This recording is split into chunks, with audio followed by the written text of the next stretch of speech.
اچھا پیغام دے کر کے جاتا ہوں، یہ اسے منہ توڑ جواب دے دینا ہے کہ ہماری نسبت اس سے ہے، ہم اس گھر کے گدا ہیں، ہم اس گھر کے غلام ہیں، جو کل بھی ہمیں دیکھ رہے تھے آج بھی دیکھ رہے ہیں، قیامت تک دیکھتے رہیں گے۔ ہم اس گھر کی غلامی کر رہے ہیں جو ہمارا آقا کل بھی تھا، آج بھی ہے، قیامت تک رہے گا، بھلے ہم دیکھے نہ دیکھے، وہ سرکار ہمیں دیکھ رہے ہیں، ہم جانے نہ جانے وہ سرکار ہمارے ارادے کو جان رہے ہیں، ہم کہیں بھی کچھ بولتے ہیں، کہیں بھی کچھ سوچتے ہیں، یہ ایسے ولی ہے کہ میری سوچ کو بھی سمجھ جاتے ہیں، میرے دل کی آواز کو بھی سن جاتے ہیں۔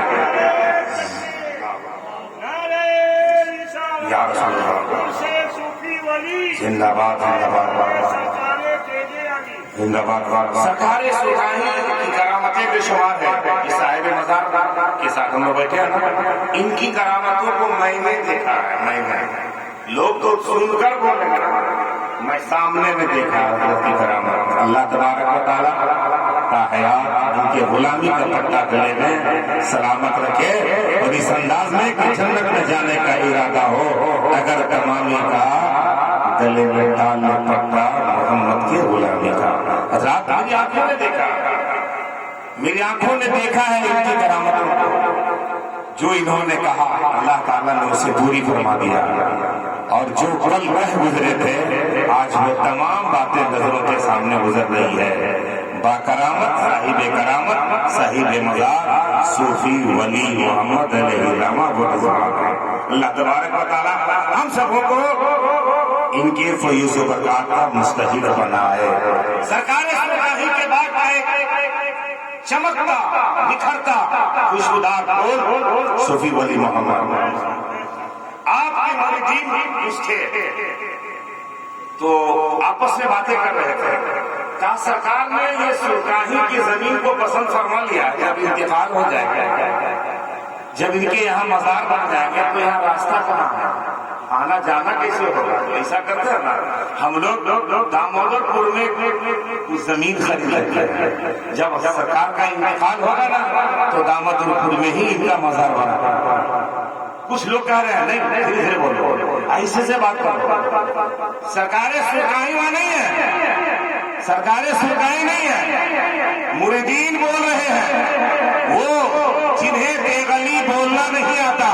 لیکن سرکار سلطانی کا یہ پیغام کہ دل میں یہ عقیدت ہے، یہاں پہ آئیں گے کیسے، راستے نہیں ہیں، سڑکیں اچھی نہیں ہیں، یہاں پر لوگ آئیں گے کیسے، دامودر پور میں زمین خریدیں گے، وہیں سرکار کا مزار بنائیں گے تاکہ لوگوں کو آنے میں پریشانی نہیں ہو، ان کے بارے میں سوچے ہیں۔ وہ سرکار سلطانی کے تعلق سے آج سلسلے بہت ہیں، پیر بہت ہیں، لیکن میرا دعویٰ ہے ڈنکے کی چوٹ پر کہہ سکتا ہوں سرکار سلطانی کے طرح ہے کوئی تو پیر لا لے، یا کوئی ایسا سلسلہ ہو جو تیری سلسلہ کی طرح ہو، جو سلسلہ لا لے، جب تیری سلسلہ کے ذکر ہوتے تھے نا سرکار سلطانی کی تاریخ کو پڑھیے اور جانیے، علماء سے سنیے، جب ذکر شروع ہوتا تھا تو آپ اتنے محتاط رہتے تھے، اگل بگل میں زمین کو جتوا دیتے تھے، ایک اینٹ بھی گلی نہیں رہنے دیتے تھے، کیوں؟ اس بات کا ڈر تھا کہیں وزن میں آگے ذکر میں مریدین کہیں پلٹ نہیں جائے، چوٹ نہیں لگ جائے، تو سرکار کے غلی سلطانی علیہ الرحمہ کے دل میں یہ خواہش ہو، یہ طلب ہو کہ ذکر خدا میں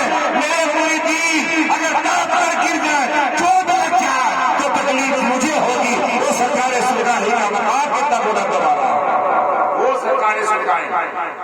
ادھر سے آ گئے، تمام مریدین بات کر رہے تھے، کہا اچھا تم لوگ جو بات کر رہے ہو نہ کرو، جتنی زمینیں خریدنا ہو دامودر پور میں خرید لو، گوریارا میں خرید لو، مظفر پور شہر میں خرید لو، لیکن یاد رکھنا جہاں بھی مجھے دفناؤ گے میں سلطانی چلا ہی آؤں گا۔ سبحان اللہ، سنا کر نہیں بولا گیا، سلطانی کے والی سرکار سلطانی تیغلی کو سنا کر نہیں بولا گیا، سامنے نہیں کہا گیا، سرکار کے ولی دور میں تھے، آ رہے ہیں، مریدین بول رہے ہیں، ان کی زبان کی جو باتیں ہیں سرکار کے ولی کی کانوں تک رب قدیم میں پہنچا کر یہ اعلان فرما دیا، اے لوگوں دیکھو یہ غلام مصطفیٰ ہے، یہ سرکار سلطانی ہے، اتنی دوری کی مسافت پر مولی کو سن لیتے ہیں تو سرکار دو جہاں جناب محمد رسول اللہ کا اندازہ جب غلام مصطفیٰ کا یہ حال ہے، سرکار سرکاہی کا یہ تیور ہے، تو پوری کائنات کے امام الانبیاء کا عالم کیا ہوگا؟ وہ سرکار سرکاہی سے نسبت اور اس گھر کا ایک باغیچہ، اس باغ کا ایک پھول جسے دنیا آج صفی ولی محمد کے نام سے جانتی پہچانتی ہے۔ الحمدللہ آج ان کے فیوز و برکات سے دھنباد ہی نہیں بلکہ پورا اطراف